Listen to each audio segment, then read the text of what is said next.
Good afternoon. It's always a great pleasure for me to be here at Bucharest. Thank you very much for being here. I know it's hard to come back after lunch. I'm Brazilian, I know how it works, so Romania, Latin language, I expect to be kind of the same. We got this behavior from the Romans, or not? Yeah, I don't know. But my name is Edson Yanaga. I'm a director of developer experience from Red Hat. My Twitter handle is @Yanaga. Just in case you want to follow me, I tweet a lot about DevOps, microservices, Java, software craftsmanship, and other subjects. And today we're going to discuss advanced pipelines. Not only for that, but some pipelines that are especially useful for hypothesis-driven development. I also happen to be a Java champion and a Microsoft MVP, which is an unusual combination, but as I always like to say, it just proves that the world has changed a lot in the past years, and it's amazing that we're able to have such a diversity. And I'm going to start this talk with this discussion around DevOps, because if we're talking about advanced pipelines, I must assume that if you think about advanced pipelines, all of the basics from DevOps and pipelines, you already have it covered. You already have a fully automated software deployment pipeline in your organization or in your team. So you already have continuous integrations, you already have tests, and you can just, by committing something or pushing a button, you can release a new version of your software into production without major issues. Okay, so that's the basic discussion. We must have overcome the discussions around DevOps. We are already doing continuous delivery. And if you think about, we know that we want to deliver software every time faster, more reliably. That's why we've discussed continuous delivery in the past. But in all of the organizations that I ever visit, the number one excuse for people not trying or not being able to deliver software faster into production was that every time we deliver something into production, we have bugs. So if we have bugs when we deliver software to production, maybe we need more time for testing. Then if we're releasing every week, then maybe we need 2 weeks between each one of the releases. But people don't realize that the more time you have for testing, the more time you also have for coding. And the more coding that you have between each one of your releases, the more bugs that you release into production. And technically, the term that we have in the DevOps world for this thing is the batch size. So batch size is the amount of changes that you have between each one of your releases of software into production. And if I want to be even more specific, we say in the DevOps world that you can have changes in 3 different areas. You can have changes in behavior, which is code. You can have changes in state, which is data. And you can have changes in the environment, which are the dependencies that you have in your software on which your artifacts run. So you can have changes in these 3 different areas, but I want to oversimplify the concepts. I want to say that we as developers, what causes bugs into production are changes in code. So the more changes in code that you have between each one of your releases, the more bugs that you have in production. So the economical way of trying to solve this problem is that if you can try to reduce even further the amount of changes that we have between each one of our releases, the less bugs we'll have into production, okay? And it's all based on the feedback loop, because if you can reduce the amount of changes, we as humans, we are very good in establishing correlation between things if we have enough context in our minds. And I like to define context as if we have the right amount of information in our brains for the right amount of time, we are very, very good in establishing correlation. I did this, I got that into production. But if I have too much things in my mind, like if I change too many things in my code, I deploy something to production, it's very hard for me to establish the correlation because, well, I changed like 20 different methods, and now I get this bug. Where is the cause of bug? Very hard for me to establish the correlation. On the other hand, if I change a line of code today and I deploy this software 6 months later, it's very hard for me to establish a correlation. I changed this today, I got this 6 months later. So if I can get the right amount of information for the right amount of time, I can establish a correlation. I changed this code, I'm getting this behavior. if I have this bug, this bug is caused because I changed these 15 lines of code. So discussion around DevOps and microservices, we're trying to reduce the feedback loop time. And the further we reduce the time between our releases, it's natural. We're also reducing the batch size. So they're dependent on each other. So we're trying to reduce our batch size. Ideal size, one single commit, like small commit, 15 lines of code, one deploy into production, easy to establish correlation. But I'm not saying that everybody needs to deploy a version of your software like every 5 seconds, 5 or 3. I don't remember anymore. Like Amazon, not everybody needs to be Amazon. Maybe if you're working in a financial industry, maybe if you work in a bank, releasing software every week is a good batch size for you. So it really depends on your use case. You have to find your ideal batch size. But remember, the smaller the batch size, the better results you get into production. But so far, the goal of trying to improve our deployment pipelines and trying to reduce the feedback loop was to reduce risk.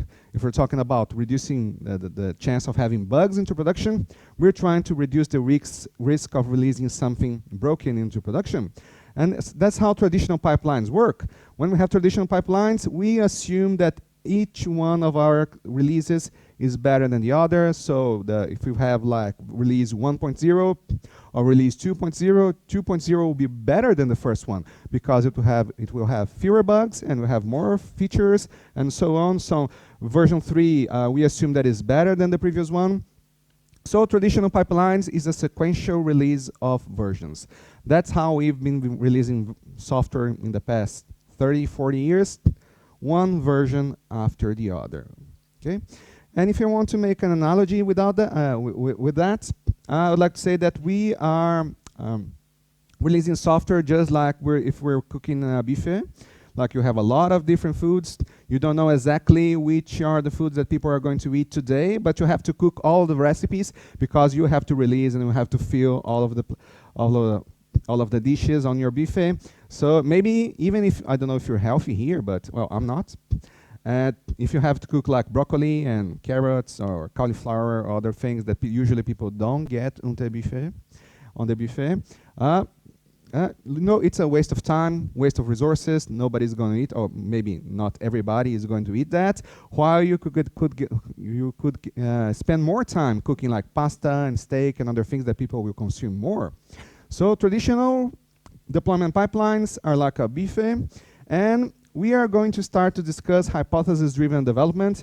And again, only very mature organizations today are being able to do hypothesis-driven development because we solved all the problems that we have in traditional pipelines. So the analogy with hypothesis-driven development is that maybe instead of cooking all of the recipes and even the ones that we don't know if people are going to eat into production, maybe you could just like cook small plates on everything. You can give a small plate, people can taste. If they enjoy it, you can cook more. Or if you do a small portion of something, people don't enjoy it, you can just stop cooking that. So that's the basis of hypothesis-driven development. But instead of doing that with food, we're doing that with code. So with hypothesis-driven development, we might have like version 1.1, and we have a certain feature, which we don't know if it should be implemented this way or the other way.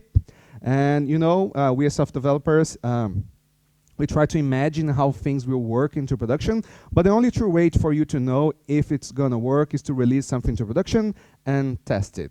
So when we're talking about two hypotheses, A and B, we want to test this hypothesis into production, and we don't know for sure which branch will go on forward to the future to become version 2.0 or 1.1, okay? So one of these hypotheses might fail, and we're going to release that. No, it really doesn't work. Version B is better, and it keeps going on. So if I show you this graph, it magically comes to our minds, well, if we have like this version and this other version, what do we do with our code? If we're using Git on any other version control system, we are going to create what? A future branch. That's the natural way of the developers of trying to solve this problem. And when we have feature branching, we can have some nice features like, if I had two different feature branches, maybe I can deploy this version separately into production and perform some kinds of A/B testing. Okay. And A/B testing, I know you might have seen some demos. I want to show some demos of A/B testing myself. But A/B testing is not enough for you to have two separate deployments, because if we're talking about hypothesis-driven development, we want to assess which one of the versions performs better into production. So you need monitoring, right? So you need, before thinking about A/B testing, you need monitoring. And when talking about monitoring, it's not just monitoring if you have an amount of requests or memory or CPU usage. You need to monitor business metrics to know, wow, if I'm selling more, if I'm reducing the costs into production, these kind of things, okay? So you need to monitor behavior. And for you to be able to produce A/B testing, you need some technologies for you to be able to have that in production. And the first one that I'm going to show you is smart routing. So basically, with smart routing, we have a component in our architecture. And this guy, the smart router, it has different deployments into your backend. And depending on some business logic that you can add on your smart router, it will route your request from one deployment to the other deployment. How is it different from traditional A/B testing? It's not a common sense in the DevOps world, but I like to call dumb A/B testing and in smart A/B testing. Because when I'm saying dumb, I'm saying that I want to route 50% of my request to this and 50% of my request to that. Or if I want to perform a canary, a dumb canary, I'm going to route 90% of my requests to this and 10% to the other one. Because that's the most that infrastructure can do, right? Infrastructure can handle like 50%, 10%, 90%, but we can't add business logic. What kind of business logic is useful? Maybe I'm releasing a version that will improve the performance specifically for mobile users.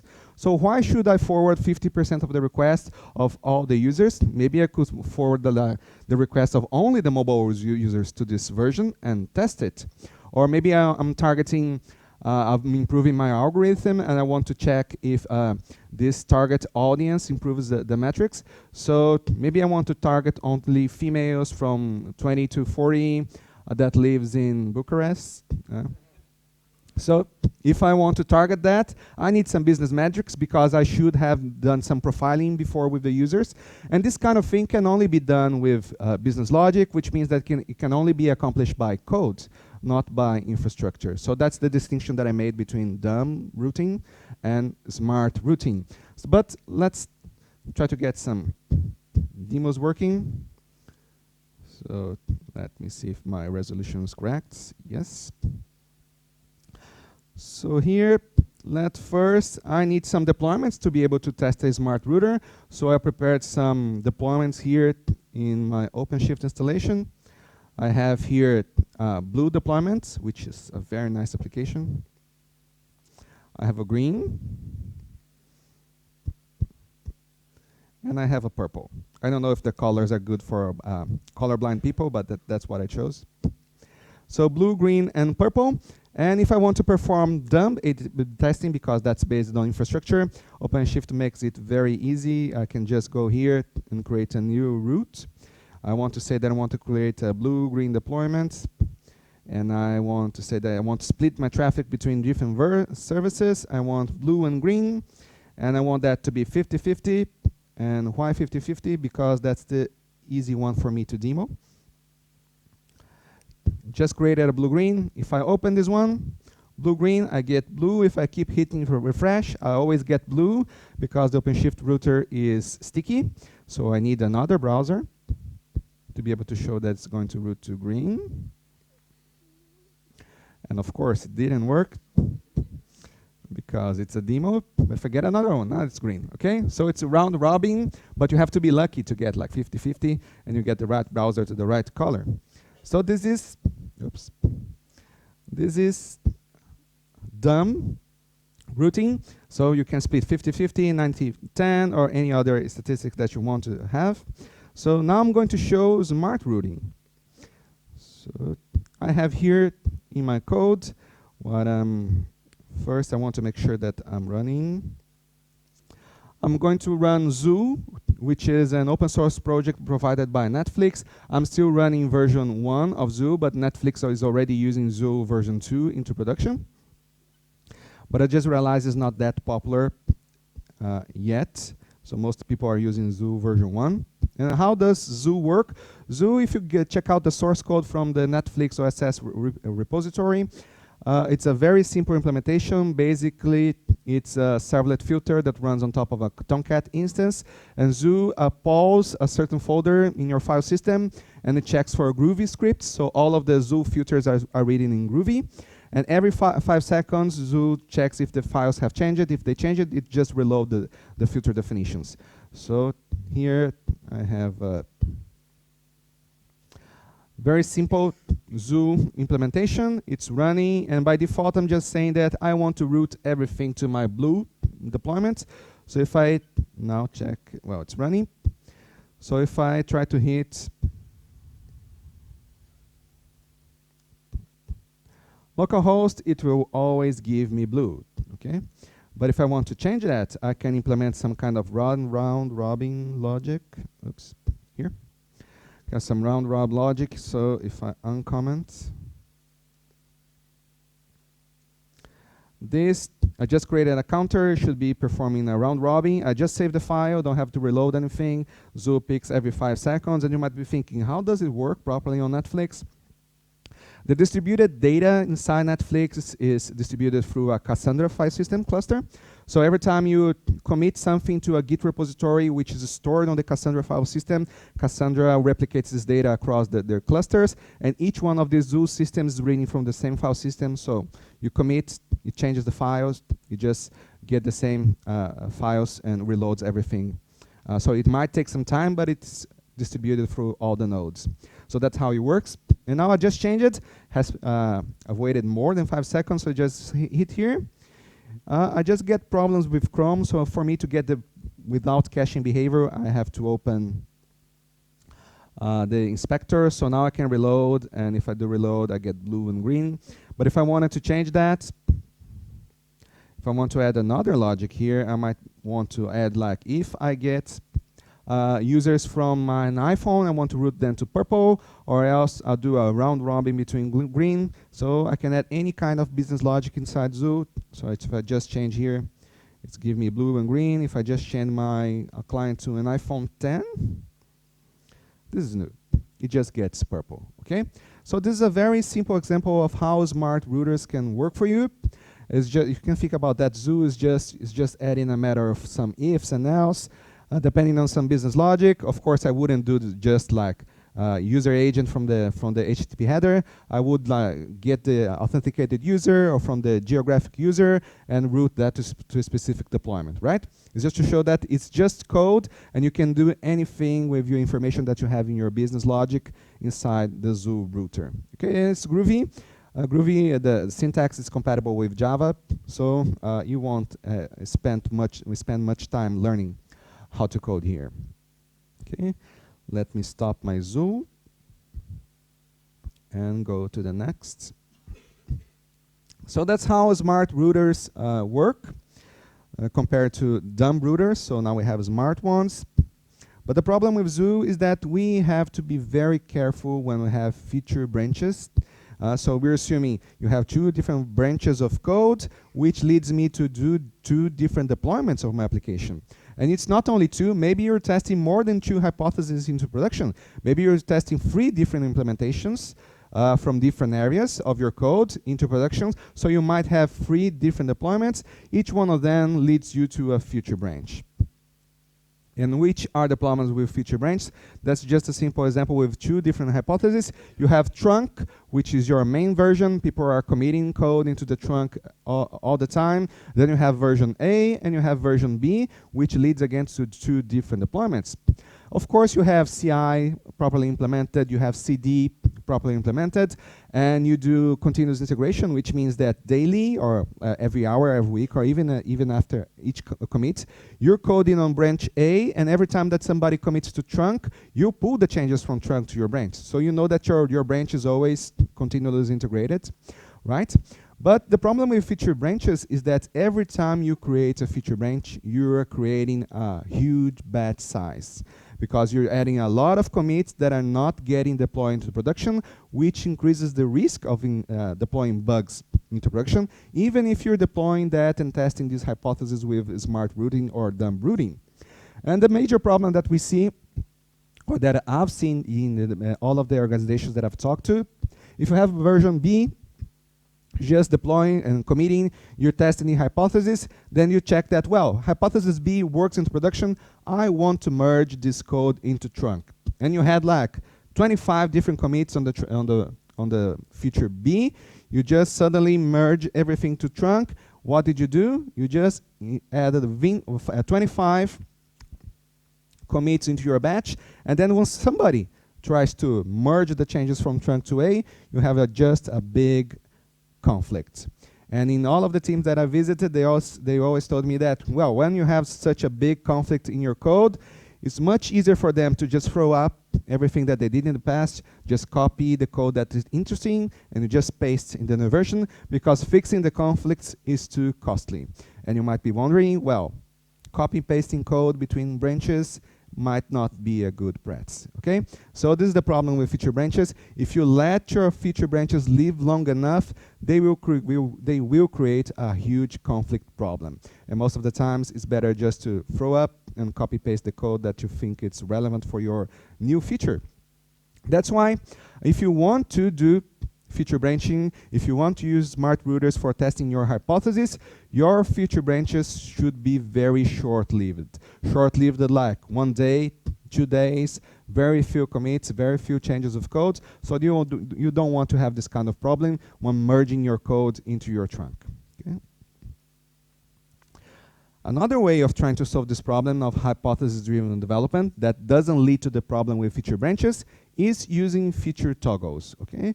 And I have a nice demo about feature toggles that I want to show you right now. So Zoo is not working anymore. And here, just let me exit the presentation mode. Now I want to have this demo for J. I'm going to show a very simple demo of using feature toggles into production. I'm using a feature toggle framework called FF4J. It's not the only feature toggle framework in the Java space. You also have Toggle Z. But when I evaluated these different frameworks into production, sorry, not into production, in my proof of concept project, 1.5 years ago, FF4J was more mature, at least in my opinion. But when I did this evaluation in a production project 2.5 years ago, I had the same conclusion. So that's why I chose FF4J for you to demo. So how does it work? FF4J, you just need demo application. You just need an FF4J XML file. But in your configuration, I'm using a Spring Boot application because FF4J works pretty nicely with Spring. If you get into the definition, what do you have in the FF4J XML? You just get a feature, you just give an ID, hello. It's enabled by default, you get a description, which is useful after you get into the production console. I have another feature, which is not enabled by default, and I have another comment. So that's the basic configuration of feature toggles. You just do that. And if you're using Spring Security, you can add some conditions here. Well, the feature will be enabled by default if I have users with certain roles, and etc. But all of these ifs that you can do here in the XML configuration file, you could be doing in code, and I prefer to do this kind of condition in code rather than programming in XML. Yeah? We did this mistake in the past. So the simplest possible implementation is that I have a hello controller. I just inject my FF4J instance, which I created as a Spring Bean, and I check that if FF4J checked, I give the name of the feature. If it's enabled, return something, else return Buna. Yeah, is that correct? Okay, if not, I blame Google Translator, okay? So we're just going to run this application with the feature toggle running. So what does it give to me? If I go to localhost, I want to close this inspector. Localhost, and I say hello. It gives me hello, but if I go to my FF4J console, you can see I have some features. I go to my features, and it's enabled by default. If I turn it off, I get back to hello, and I get Buna. So you're all welcome, right? Buna. So this is the very possibly the simplest possible implementation of FF Virtual Toggle. But let's try something more elaborate. So I'm going to open the recommendation controller. And here, I'm changing algorithms into production. What do you do? I have an interface recommendation engine, which just returns me a list of strings for me to show, or a list of recommended foods. If I go back to my recommendation controller, you can see that I'm just getting the bean and returning the result in a controller / recommendations. And right now, the behavior is that it's getting me some very poor recommendations. Burger, soda, hot dog, not very healthy, and not very good, actually. So, but I want to change that. So before this presentation, I just coded an improved recommendation engine, which already implements the recommendation engine interface. And if I want to switch this implementation dynamically with FF4J, all I have to do is just add an annotation here, FF4J feature, and I give the name of the feature, which is new recommendation engine. And then I have to add this new recommendation engine bean to my Spring context. So I go back to my FF4J application. See, I have a bean, my default recommendation engine. I can just add improved recommendation engine, return new improved recommendation engine, which is a very simple implementation. And I can add bean. You might be wondering, if you do that, Spring will complain that you have two different beans implementing the same interface, how it's going to inject. Well, in this case, you have to give a hint to Spring saying that if you have two different implementations, one of them must be the primary choice, and all I have to do is to add primary to my Spring context. So in doubt, Spring will always inject the primary bean. So how do let's see how it behaves. I'm going to restart my application. And guess it's running. If I go back to recommendations, it's running, returning me burger, soda, and hot dog. But if I go back here to my console, I refresh here. You see it's on because it's by default, FF4J is using an in-memory feature implementation repository. But of course, in production, you're going to store that into a Redis cluster, InfiniSpan cluster, or even a database for you to have the state maintained across your cluster in between reboots. So if I just turn it on, the new recommendation engine, if I get back here to my demo, you can see that if I just refresh, and it gives me a much better suggestion, at least for me, okay? Steak, wine, and ice cream. I really tried to find some names of foods in Romanian, but I couldn't, okay, read properly. And I didn't want to make like a lousy mistake here, especially because it's recording, okay? So that's how feature toggles work. And you might do this. There are feature toggling frameworks for visual components, front end. If you're developing an Angular application, you have feature toggles frameworks for that. But if you're using backend code, I think that the most useful use case is the switching implementation engines. So you don't have to put your ifs on that, if this. You just create a new bean, just use your feature toggle framework, and just flip implementations, right? So it sounds tempting. It might be a better approach than using smart routing, because if you're using feature toggles, you're using trunk-based developments. Everything goes to trunk. You don't create large batch sizes with feature branches. But let's discuss the downsides too. Okay, feature toggles, you are basically trying to uncouple release from deployment, right? Because in traditional pipelines, every time you release a new feature into production, you also need to have a new deployment into production. With feature toggles, we have the ability to perform like multiple deployments into production and just enable the release of the feature that we want into production when we flip the switch, when we turn it on or off, and the new feature is provided to the users in production, okay? And the problem with that is, the problem with feature toggles is that sometimes people forget that you shouldn't have too many feature toggles in your code. So it's very common for people, well, I'm just coding the feature toggles. Oh, the feature is working.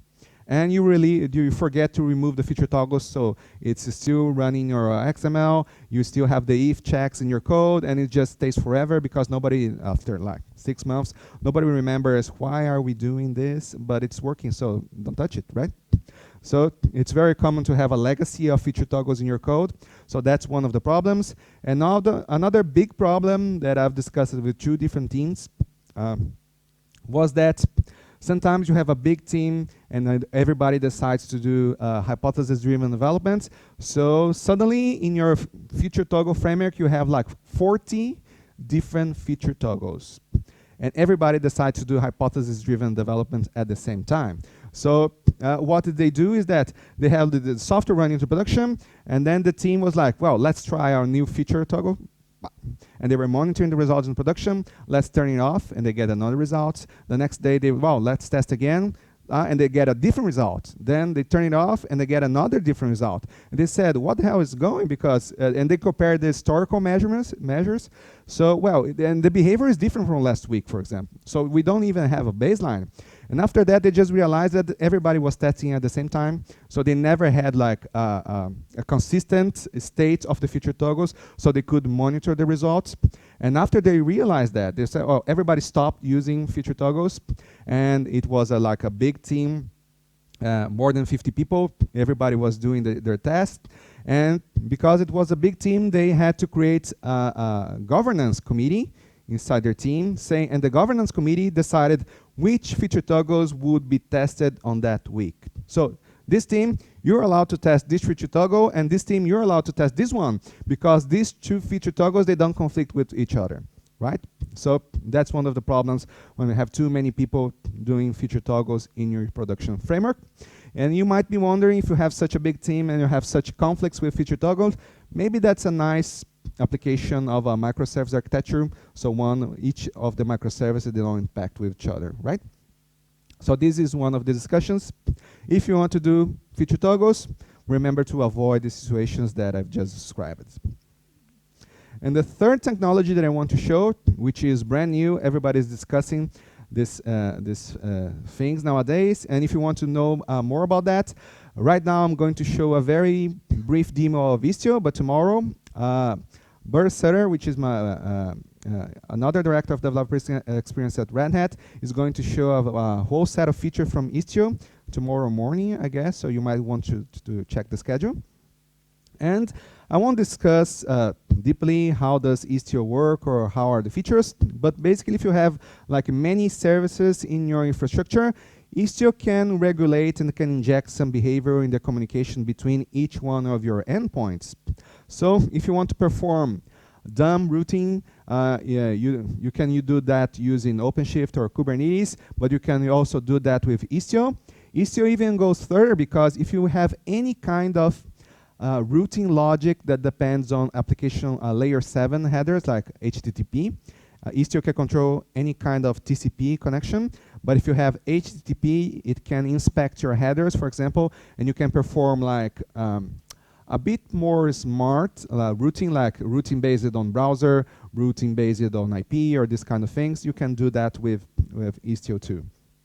And the implementation I'm going to show you with Istio is using Envoy, which is a sidecar implementation provided to the open source community by Lyft. And how does it work? For each instance of my application, like here Service A and Service B, I also have an instance of my Envoy sidecar proxy. And basically what does it do? It proxies all of the incoming and outgoing connections to my application, so it can inject some kind of behavior on that, right? So you can change the routing, you can deny, you can allow some kind of traffic, you can add some misbehavior, you can add some delays, you can add some faults if you want to test your system.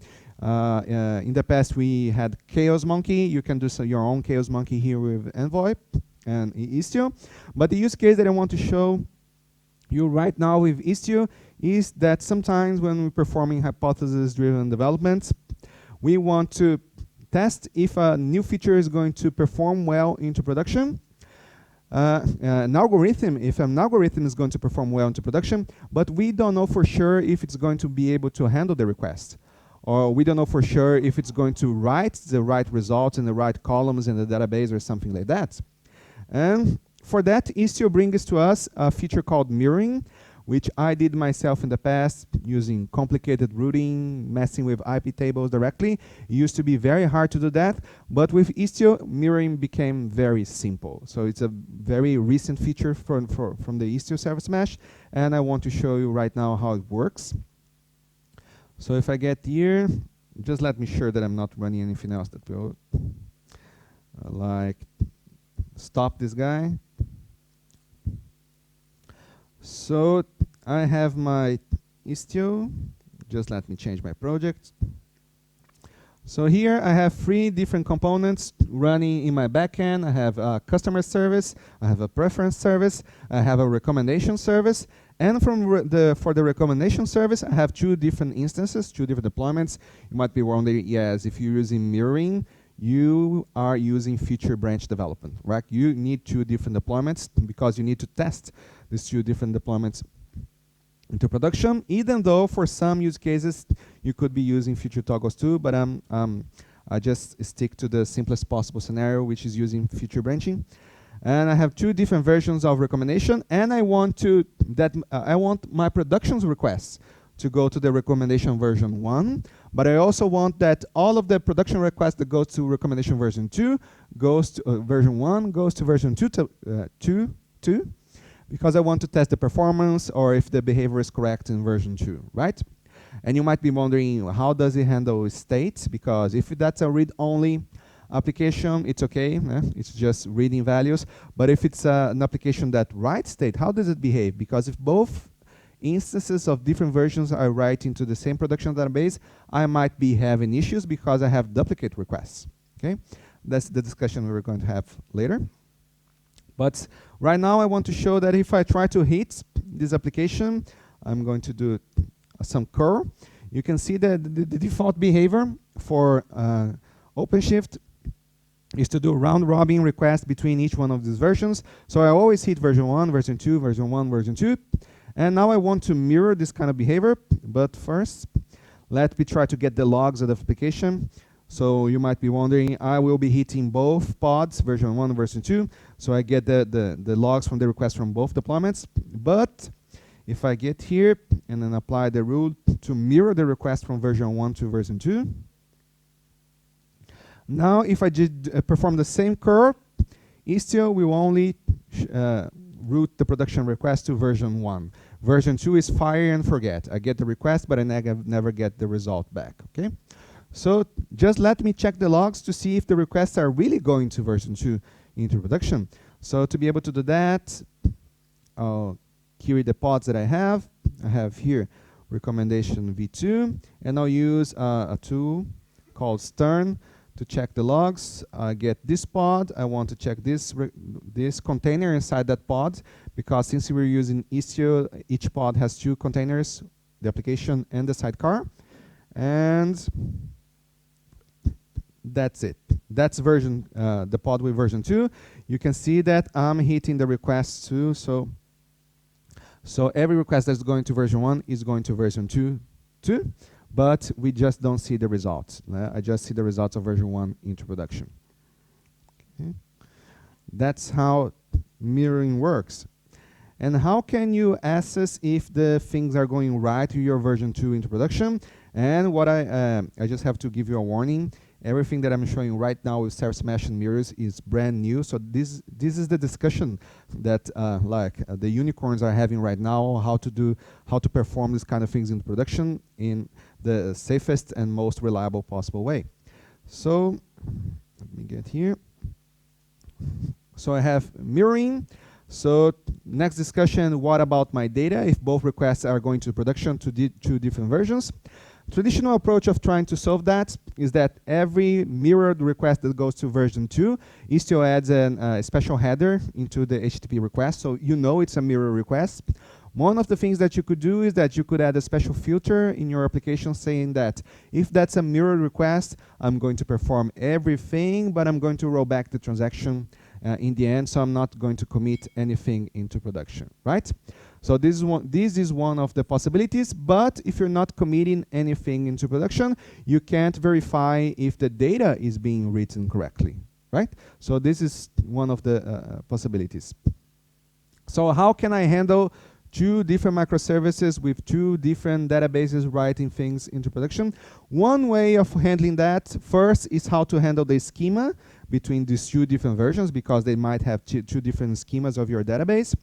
I've released this book last year, Migrating to Microservices Databases, and chapter 3 of this book particularly shows you how to deal with your application into production if you have two different versions with two different schemas running, how to make them compatible. So this is part of the problem and part of the solution too. The other part is that we're discussing right now. I'm working with some engineers trying to create a proof of concept around this that I'm going to show you right now. Well, not show, just discuss. So this is still a work in progress, but as soon as we have this thing working into our proof of concept, I want to share with the world. So just follow me on Twitter. You'll be able to see the results. And how is it expected to work? I have two production services. I have two different requests, production requests coming in both services. But in one, it's getting to the hot database, in the production database, so all of the records are written, everything is right. And the traditional way that I did in the past is that, well, if I have a mirrored version, I copy the production request, both of them, but this version is talking to a test database, right? And this database, how do? I just get a backup from the production database, and I restore here and test. In my scenario in the past, when I did that, it was a big database, so restoring a backup took 8 hours, so it's not something that DBA was very happy to do every day. So you need to ask him like, and you remember, oh, I need to ask a backup restore from the DBA.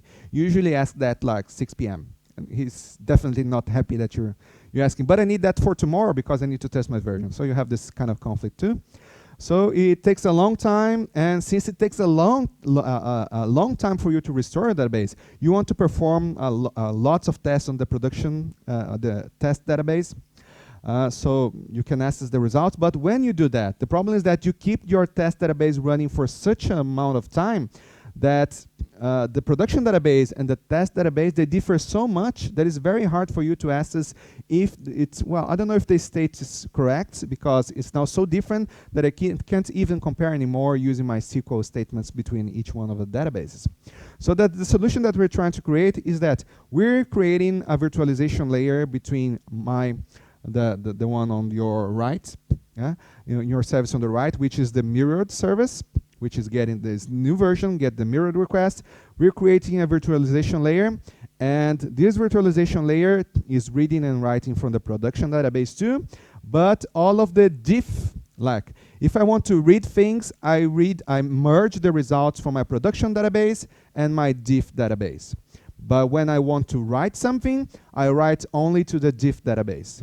Right? So it makes me much easier for me to compare the results from production and diff database because the production database is always the hot request, and the diff database is just the rows that I'm recording with my new version of my service. So if I want to check, let's check just the new records. I just get a query from my diff database, and I can compare that. Well, it's from this transaction ID. I can easily compare the results. So this is the proof of concept that we're trying to do right now. So I think this, for me particularly, is going to solve most of the problems when we want to compare data with two different versions of my production of my service when using mirroring. Sorry? Yeah, no, we're using an existing project. So it's JBoss Data Virtualization, but the upstream project is TEID, T-E-E-I-D. TEID, if you just Google TEID, is a lizard.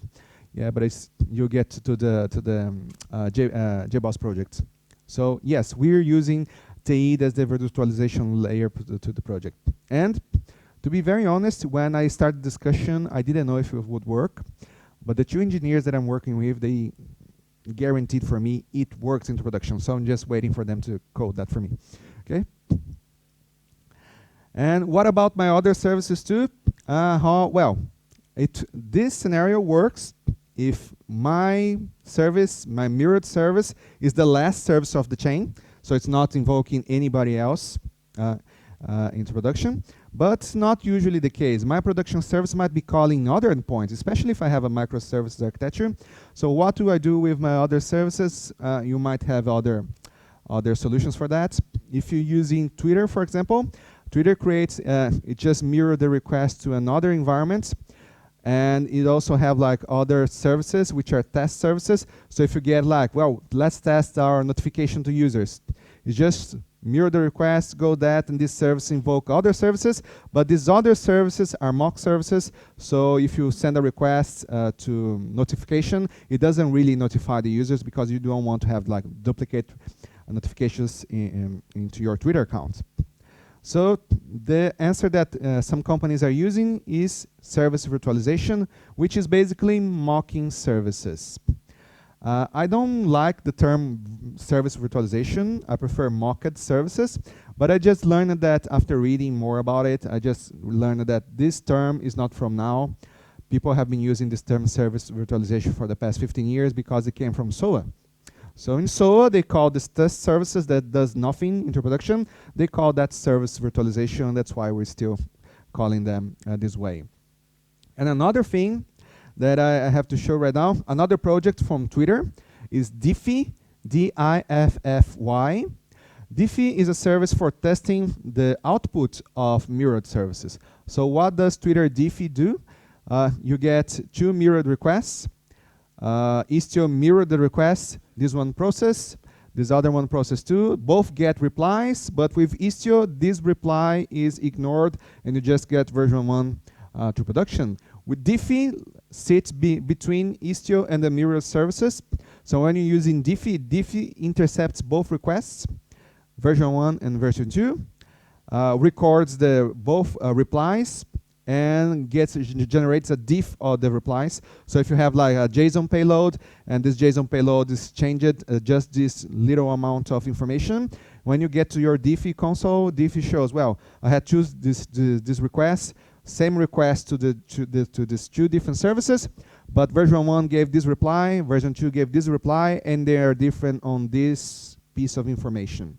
So that's one way for you to analyze if your service return is correct in your new version.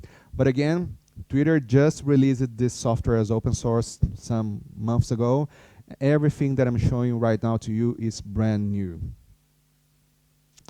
And that's what I wanted to show you today. All of this information is or will be available at developers.redhat.com. And if you want to know more or ask me questions, I'm always available on Twitter or my email, yanaga@redhat.com. I just sometimes take some days or weeks to reply on email, so Twitter might be easier. And thank you very much. Okay.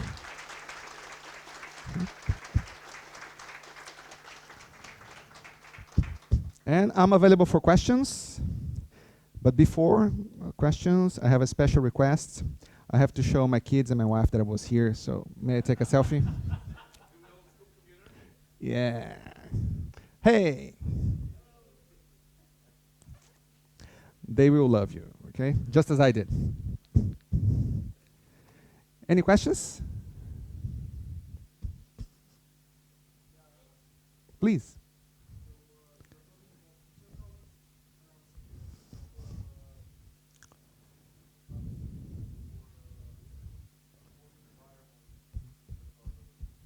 Oh, that is not on code. It's on dependencies. Dark launching? No.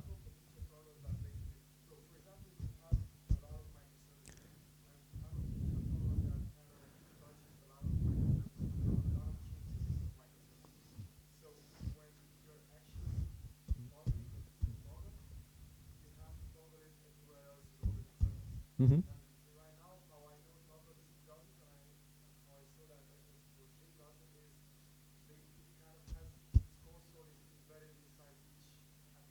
Mm-hmm.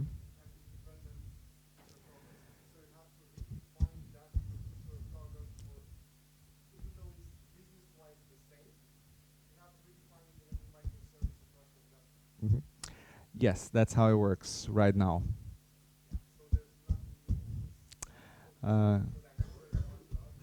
Okay.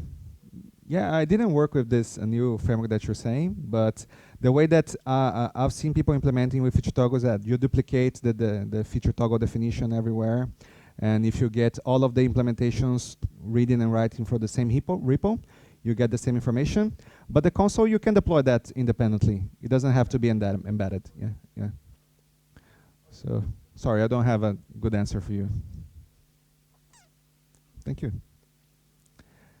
Anything else? No? You're awesome. You don't have any doubts. Yeah, yeah. You got it. Yeah? Thank you very much.